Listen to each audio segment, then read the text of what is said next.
2025-ci ildə 11-ci sinif buraxılışı imtahanda istifadə olunan bir suala baxaq.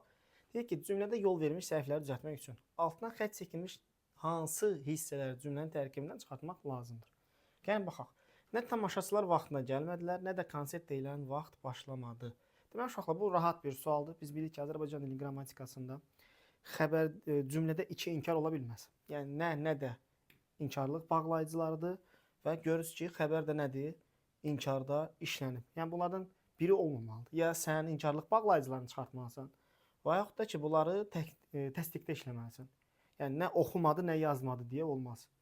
Nə oxudu, nə yazdı olar. Yəni xəbər nə olmalıdır? İnkarda olmalı deyil, təsdiqdə olmalıdır. Bu normanın pozulmasıdır. Deməli, ya sən buradan dediyim kimi 1 və 4-ü çıxardacaqsan, qalacaq tamaşaçılar vaxtına gəlmədilər, konsert deyilən vaxtda başlamadı. Cümlə düzələcək. Və yaxud da ki, 2-dən 5-i, yəni inkarlıq şəkilçilərini çıxardacaqsan, nə tamaşaçılar vaxtına gəldilər, nə də konsert deyilən vaxtda başladı. Olacaq cümlə doğru. Cavabımız deməli olacaq B variantı 1, 4.